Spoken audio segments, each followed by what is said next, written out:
കുറച്ച് ദിവസമായിട്ട് ഇപ്പോൾ ഇൻസ്റ്റഗ്രാം ഓപ്പൺ ചെയ്ത് കഴിഞ്ഞാൽ അപ്പം തൊട്ട് കാണുന്നത് day to day outfit styling videos ആയിരുന്നു. ഞങ്ങൾ ആ വീഡിയോസൊക്കെ അങ്ങോട്ടും ഇങ്ങോട്ടും ഷെയർ ചെയ്യും. എന്നിട്ട് നമ്മൾ എപ്പോഴാണ് പോകാമെന്നുള്ള ക്വസ്റ്റ്യൻ മാത്രം ബാക്കി. അങ്ങനെ ഫൈനലി ഒരു ദിവസം കണ്ടുപിടിച്ച് ഞങ്ങൾ ഡേ ടു ഡേയിലെത്തി. ഡേ ടു ഡേന്ന് 20 ദിർഹംസിന് ഡ്രസ്സ് എടുത്തിട്ട് ഞങ്ങൾ ഇങ്ങനെ സ്റ്റൈൽ ചെയ്തു എന്നൊക്കെ വീഡിയോ കാണുന്നല്ലാണ്ട് ഇവിടെ ഒരു തേങ്ങയും ഞങ്ങൾ കണ്ടിട്ടുണ്ടായിരുന്നില്ല.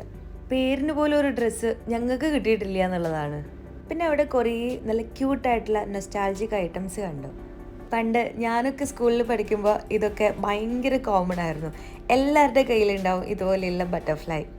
നാട്ടിൽ ഇതൊക്കെ ഇപ്പോഴും ഉണ്ടോയെന്ന് എനിക്കറിയില്ല. അന്ന് നമ്മൾ യൂസ് ചെയ്തിരുന്ന കുറേ സാധനങ്ങൾ ഇന്ന് കണ്ടു കേട്ടോ. എനിക്കിങ്ങനെ ക്യൂട്ടായിട്ടുള്ള സാധനങ്ങൾ ഭയങ്കര ക്രേസാണ്. യൂസ് ചെയ്തിട്ടില്ല എന്നുണ്ടെങ്കിലും ഞാൻ വാങ്ങിച്ചിട്ട് വീട്ടിൽ വെക്കാറുണ്ട്. പോയത് ഡ്രസ്സ് വാങ്ങിക്കാനാണെന്നുണ്ടെങ്കിലും ഒരു ഡ്രസ്സ് പോലും നമുക്ക് കിട്ടാത്ത കാരണം ഇങ്ങനത്തെ കുറേ സാധനങ്ങൾ ഞങ്ങൾ വാങ്ങിച്ചു വെച്ചിട്ടുണ്ടായിരുന്നു. നല്ല ക്യൂട്ടായിട്ടുള്ള. പിന്നെ ഈ ഹോം ഡെക്കർ ഐറ്റംസ് ഞങ്ങളുടെ രണ്ടാളുടെയും വീക്ക്നെസ് ആണ്. ആ ഒരു ഏരിയയിൽ കിടന്നിട്ടാണ് ഞങ്ങൾ ഒരു 1.5 മണിക്കൂർ ചുറ്റി നടന്നിട്ടുണ്ടായിരുന്നത്. ലാസ്റ്റ് കാല് വേനിച്ച് തുടങ്ങിയപ്പോഴാണ് നമുക്ക് അടുത്ത ഫ്ലോറിലേക്ക് പോകാമെന്ന് പറഞ്ഞ് അവിടെ നിന്ന് മാറിയുണ്ടായത്. പിന്നെ ഈ ചെടി അത് ഞങ്ങളുടെ അടുത്ത വീക്ക്നെസ് ആണ്. അവിടെ നിന്നും കുറച്ച് നേരം കറങ്ങി ഒരു ചായയൊക്കെ കുടിച്ചിട്ടാണ് നമ്മൾ വീട്ടിലേക്ക് വന്നിട്ടുണ്ടായിരുന്നത്.